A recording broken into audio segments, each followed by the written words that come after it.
In a world that feels like it's moving at 100 miles per hour, staying professional is a moving target. It's not just about what you know today, it's about how fast you can adapt. Today, we're looking at 5 phrasal verbs that will help you navigate the fast-paced modern workplace. The biggest fear in any industry is the feeling that you're losing your edge. If you don't keep learning, you fall behind. To fall behind means to become slower or less advanced than others. Here's how it plays out in real life.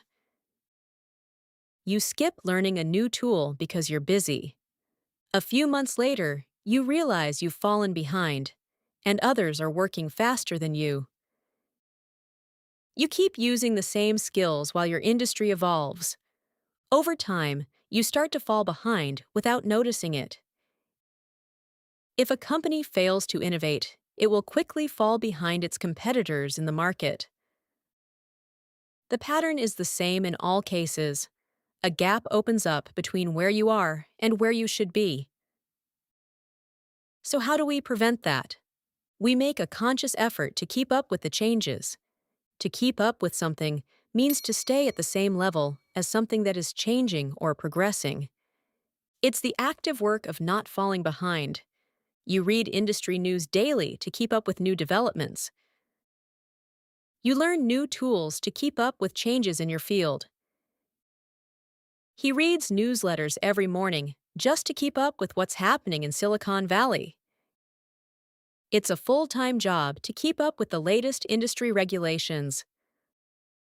The new developer is so fast, even the seniors are struggling to keep up with him. So, falling behind is what happens when you stop. Keeping up with things is the habit that prevents it. But what happens when you already have fallen behind? Let's be real. Nobody is perfect. You'll miss things. You'll pause. That's normal. What matters is what you do next. That's where catch up on comes in. Catch up on means to do something you missed, so you return to the expected level.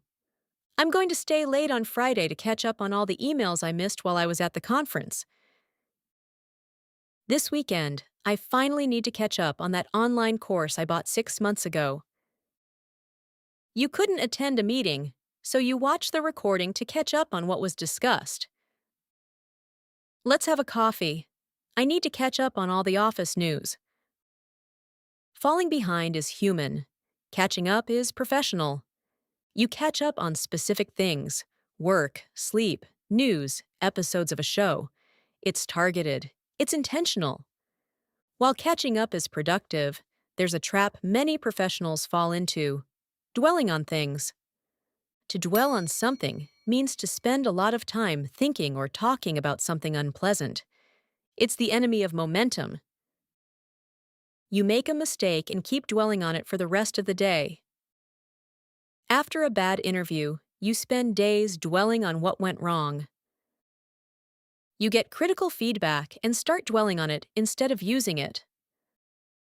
We lost the contract, but there's no point dwelling on it now. Let's focus on the next pitch. Don't dwell on that awkward comment you made in the meeting. Nobody else even noticed it. Successful leaders listen to criticism, but they don't dwell on the negativity. They use it as a data point. The lesson here is clear. Reflecting on mistakes is healthy. Dwelling on them is not. Instead of looking back, we should look deeper. When you identify a problem, you need to drill down. This means to look at the details of something in depth to find the root cause. The word drill comes from a very physical action. When you drill for water or oil, you push through layer after layer of rock and soil, going deeper and deeper until you hit what you're looking for. In English, we use that same image metaphorically. We need to drill down into the numbers before making a decision. Let's drill down into these sales figures to see exactly why we're losing customers in July. The software has a bug. Let's drill down into the code and find where the logic breaks.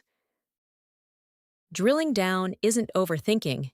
It's the difference between reacting to symptoms and actually solving the problem. If you stop learning, you fall behind. If you stay consistent, you keep up with change. If you miss something, you catch up on it. Don't dwell on mistakes. Instead, drill down into what actually matters. Don't let the pace of the world overwhelm you.